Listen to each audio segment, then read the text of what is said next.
You know really too little about China. Little knowledge is dangerous. We have 130 million visits abroad, 3 million students abroad. Don't attack me about still my don't knowledge, know. because that's not the right way to go about Even it. with that, we cannot agree to your interpretation. I would like to know why. Now, when you talk about this uncertainty about the power in the West, it indeed has to do with the shift of power in the world from the West to the rest, notably China. And if you talk about the power in terms of soft power and hard power, what you see is clearly what I call a shift, a paradigm shift from the so-called democracy versus autocracy to good governance versus bad governance. That's what China advocates. Good governance can take the form of Western political system. There are some cases, not always. Good governance can also take the form of non-Western political system. Chinese is an example. We have many problems, but overwhelmingly speaking, it's far more positive than negative. Likewise, bad governance can take the form of the Western political system. This is crucial. I can give you 100 examples. And then bad governance, of course, can also take the non-Western political system. Behind this is a shifting hard power. From our study and calculation, and from also study of certain international organizations, China is already the largest economy in terms of purchasing power parity. We have created the world's largest middle class. We export most tourism than other countries, even combined. We have created largest property, most Chinese have properties. We have created world's largest foreign exchange reserve. Of course, these are economic powers which can have influence. I said, on the other hand, be aware, I think Arab Spring will become Arab Winter. I checked, I may be the first intellectual in the world to make this comment. I was with Brussels think tanks last year. I said, if only European Brussels could heed to the, with my Chinese modesty, or humble advice, you could have avoided this terrible refugee crisis. 1.5 million people a year, refugees, escape from broken homeland to Europe. We could have avoided. And secondly, I also made another prediction 6 years and a half ago. I said the United States and China both needed political reforms.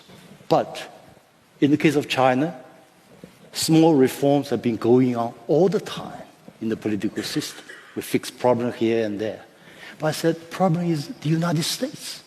Your political system was a product of pre-industrial era.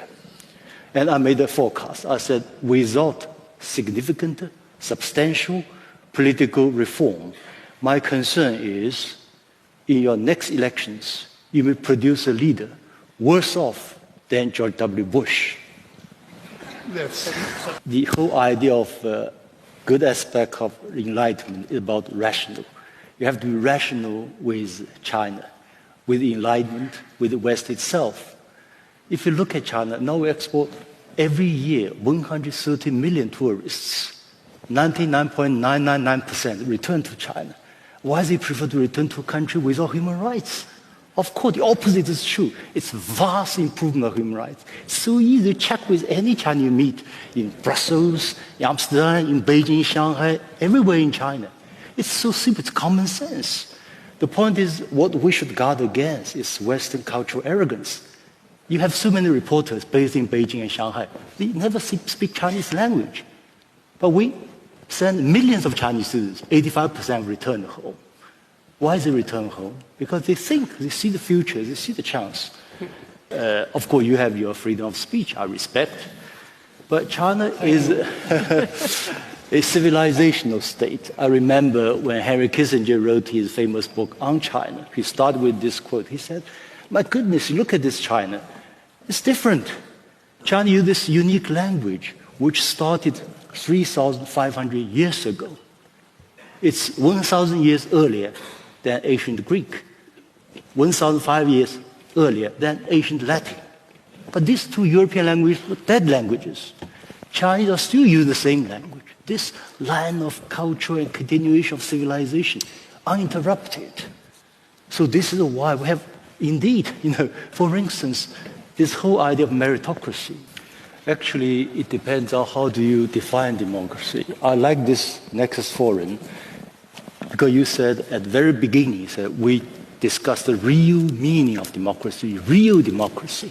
But unfortunately, so far what we see, as shown in Arab Spring, about one person, one vote, a multi-party system, that's at best procedural democracy. That's not necessarily the real democracy. Real democracy is far more important, as you said, about education, about many other important ideals. In terms of China, let me quote from, everybody knows, Confucius. Yeah. And he said, people are like water. Regime or leaders are like boat. Water can carry the boat, can also overturn the boat. So if you look at the China model in particular, the key message is stay in touch with your people. It's so easy. If you go to Africa, don't go there with your brilliant ideas. I respect your preference. It's understandable. But you do some surveys. What are they care about most? Fighting poverty, fighting disease, street security, safety, etc., job creation. You do this accordingly, 1, 2, 3, 4. That's how China did. We call it people's livelihood-centered model. It's working very well.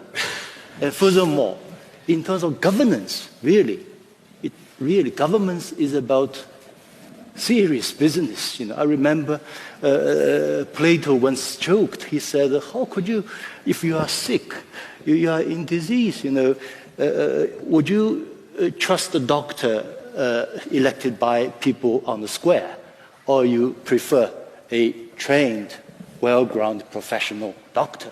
Of course, you prefer the secondary, the latter. It's not true, because you go on Google and this is basically self-appointed doctors. The point is, you have to be accepted by your own people. China is a very different country. I always say China is unified. So concretely, you do Could I prefer the finish? world over there. Garbage in, garbage out, So you have to be selective. Otherwise, in this new social media, you could have all kinds of stories. China is a civilizational state. What does it mean?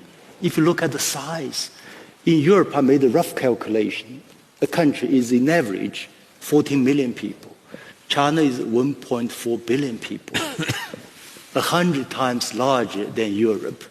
I make comparison. I say it's almost like a Roman Empire has continued to this day. It's vast, it's diverse, but people speak the same language called Mandarin Chinese. So it's a unified country for over 2,000 years. Then it has shaped its own conditions. For instance, for a long time, Fukuyama, I give him some credit. He said that China is the first country that invented modern state.